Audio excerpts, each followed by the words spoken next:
The last time this vehicle was registered was 1982, so that's 38 or so years.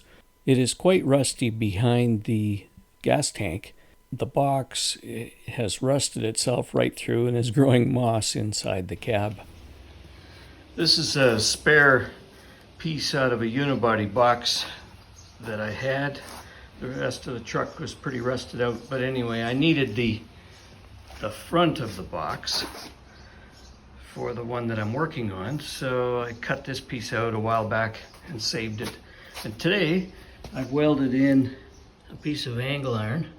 So I went to the sheet metal shop and had them cut me a piece about 2 inches wide and then put a 90-degree bend into it so that I could use it. That piece is, I think this piece is 5 foot long.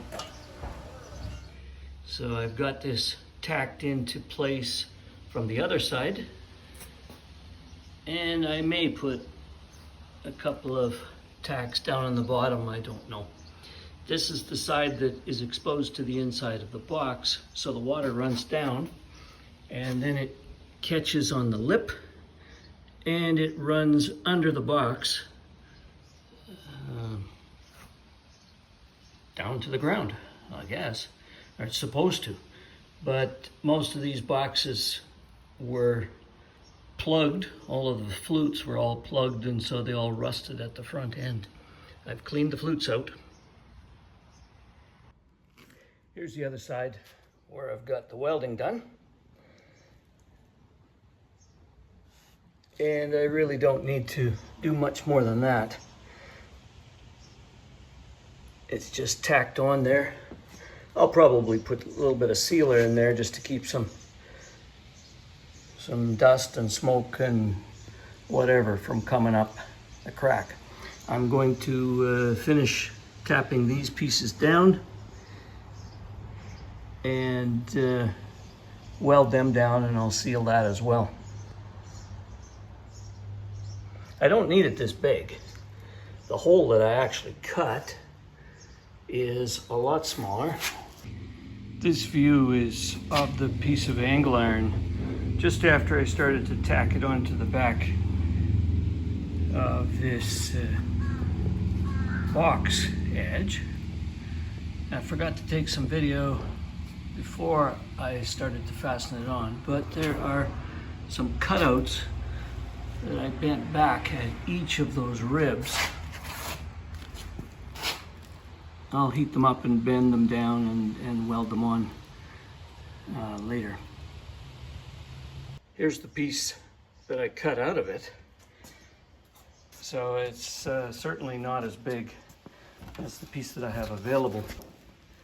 And I really don't need that much. So this is really great. I'll keep my fuel tank bracket in the other one. And I just need to very carefully weld this patch in. I'm going to go wider. I'll probably, I don't know, I'm thinking maybe I'll come up here at an angle on each side.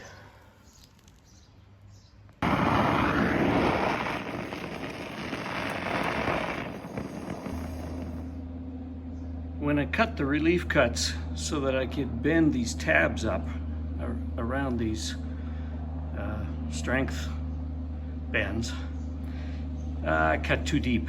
I really didn't need to cut that deep. So now I have a problem.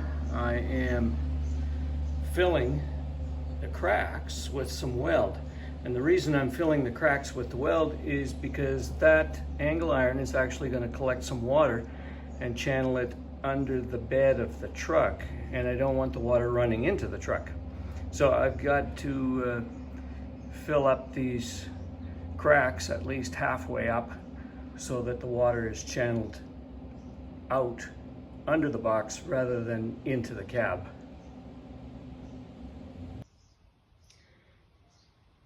So now it's all sealed up, and at least dust isn't going to come in. I don't know about liquid. We'll find out later. Here's what it looks like inside the box. You can see the top spot welds are hidden behind the fuel tank bracket, and the bottom welds are hidden behind the fuel tank. So from the inside the cab, it all looks great. This is the inside, and of course you're not going to see this ever. Fuel tank's going to be in front of it, but anyway, I think it looks pretty decent. And it's all sealed up and painted. And here's the view from inside the box. So I've got one coat of sloppy rust coat paint on it. It's not a butt weld, but by the time I'm done with it, it'll look good. And it's not going to leak. That's the main part.